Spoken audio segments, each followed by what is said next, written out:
25 laps of this 200-meter oval. 16 athletes, that's how many qualified to get here. And there are your competitors.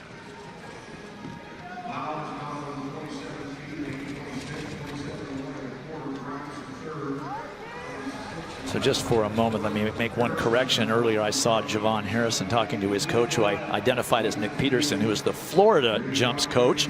He was talking to Todd Lane in between jumps, so let me make that correction, and my apologies to Todd Lane. Obviously he told him something that worked really well. Good advice.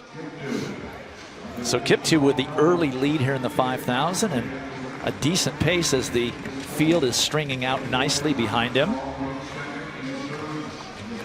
Kiptoo in December ran 27:37 for 10,000 meters. Only 9 collegiates have ever run faster. Transferred from Colby Community College, junior college, after 2 years. Well, he's not fooling around. He went out in 60 point. This race, guys, is notable for who's not in it as the fellows that are, because of the scheduling move. Cross-country national championship going to be Monday in Stillwater, about 3.5 hours west of here. So BYU's top 3 guys who had the top 3 times in this event coming in, Connor Matz, Casey Klinger, and Brandon Garnecchia. None of those guys are here. NAU top distance running program, not here. They are aimed up to, they've made the decision that they are cross-country teams for this week, and they're going to try to win that national championship. Now you get a guy like Kiptoo, who is probably the favorite, and he will go over and run on Monday. There's several guys in this field that will come through and try to double back and run that 10,000 meter race on a soggy course in Stillwater. But it's been a bit of a point of contention from distant coaches and indoor coaches is where that placement is, and guys had to make a decision. And these schools that are sort of distance heavy, NAU, BYU, have made the choice to go out there. A team like Arkansas is really in a tough spot. Got a lot of guys in this race, but you're at home and trying to win a national championship. So they're trying to walk a little bit of a fine line where these other schools have decided to go in or to go out. Kiptoo is practicing for that cross country. He already has the gloves on, I see. So he's expecting some cold conditions in Stillwater. Well, you know, I got to give it to the NCAA. They're at least giving the correct amount of emphasis to cross country. Tough to try and figure out where to put that meet, and to put it where they did might not be that popular, but you know, they could have said, you know, let's just forget cross country and we'll just focus on track, and they didn't do that. So I'm happy to see that. I'm a big cross country fan. I've covered it many, many times, and I think those teams, it puts them in a tough position. Arkansas may be the best example. As you mentioned, they're always going for that triple crown, which they've accomplished many, many times, winning the cross country, the indoor track, and the outdoor track all in the same season. But listen, I'm sure they're happy to be running it all, because a year ago they weren't. Yeah. And likewise, you have a team like Oregon, right, which is their more steeped program in tradition and the distances.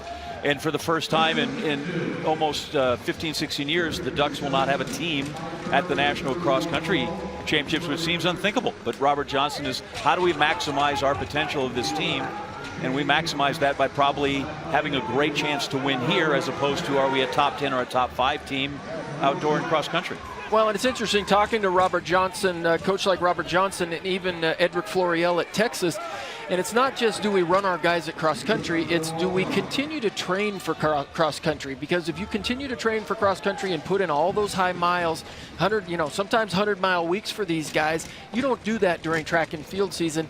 And so if you're going to attack cross country at this time of the year, it's going to have an effect in that outdoor track and field season. So Edric, Robert Johnson, they said, you know what, we're going to move forward as if the track on the track and field season schedule, we're going to run indoors, we're going to get our guys ready to run outdoors. While some of these other teams are going to have to make an adjustment now in April and May as they get into their track and field seasons. Back to the race for a minute. Wesley Kiptoo with about a 4:06 first mile. And the only one even trying to go with him is Iman Kemboy of Arkansas, the senior from Kenya. So let's step across, away from the track for a moment as we get ready for Javon Harrison's 6th and final attempt. He's the current leader in the long jump, 3rd longest American in history. Only Miguel Pate and Carl Lewis have jumped further when they were collegians, and the number 7 performer in world history with that 27 8 3/4 in the 5th round. This is his 6th and final attempt. That looks like it might have been a foul. Yes. I mean, he really went for it and just extended himself a little bit. This runway is so fast, but you can't complain with a lifetime best, 2 lifetime bests in 2 weeks. 27 8 3/4. He sees how long it was, but he knows that he fouled. So 20 points for LSU out of Javon Harrison here at the NCAAs, just like 2 weeks ago at the conference meet, as Wesley Kiptoo continues to dominate this 5,000 meters. He went out in 4:06 the first mile. He's probably got a 20-meter lead on his next closest competitor, Javon Harrison, and we'll be back with the conclusion of this 5,000 meters right after this short break. We get back to the 5,000 meters with 8 laps remaining. It's still Wesley Kiptoo of Iowa State dominating with about a 50-meter lead over second place now Adrian Vailochut of Florida State in South Africa, the ACC indoor champion, and hanging in there still for Arkansas, Iman Kemboy. Well, world lead this year, 13:05 by Emmanuel Bohr. Kiptoo was 6:32 at the halfway point, and that put him on 13:04 pace. All right, we're going to step aside for a moment and give you a little bit of field event action. Throws in the other part of the building. And well, in the other building, thanks Dwight, in the other building, it was a men's shot put. Oh, actually, it was the men's weight throw. This is Tomas Mardell. He hasn't lost all season long. He was the outdoor 2019 NCAA hammer thrower, and he takes a weight title this year, 80 feet 3 inches. He continues to push that Florida record out there farther and farther. And earlier this season, Turner Washington stamped his name on a national record from Arizona State. And here in the 5th round, he goes 70 feet 1. And he brings home an NCAA title to the Arizona State Sun Devils, following in the footsteps of Ryan Whiting and Jordan Clark.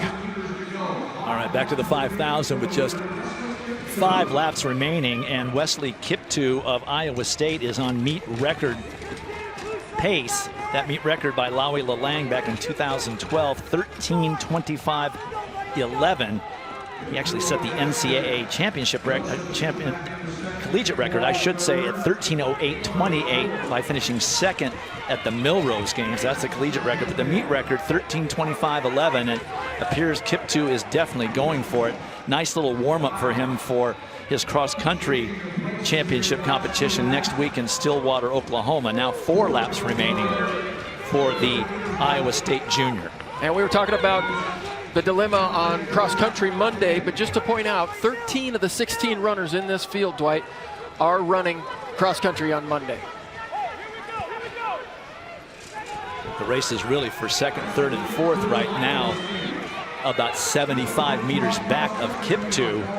And that grouping of 2, now almost 3, Adrian Vailochut of Florida State and South Africa, Iman Kemboy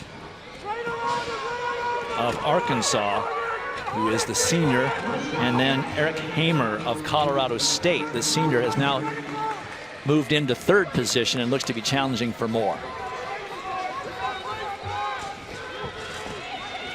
Kiptoo just out there running by himself. Will start to lap runners soon.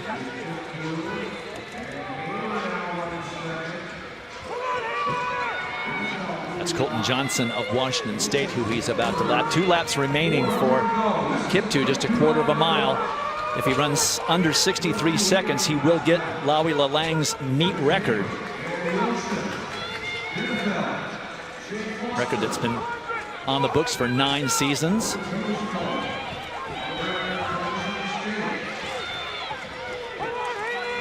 Well, Kiptoo has slowed just a little bit, but it looks like he's still in range of being on the all-time top 10 list.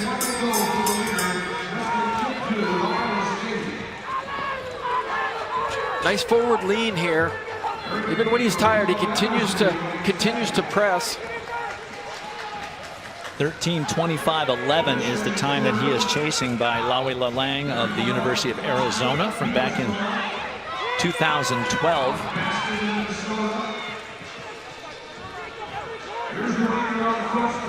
lot of activity happening behind Kiptoo for those down line positions. And Kiptoo does break the meet record by about a second and a half. Second place is going to go to Eric Hamer. And then Morgan Beetlescombe of Michigan State ends up third, both under 13:30. So even the times behind Kiptoo were pretty darn good when you consider that the meet record has been 13:25 for 9 years.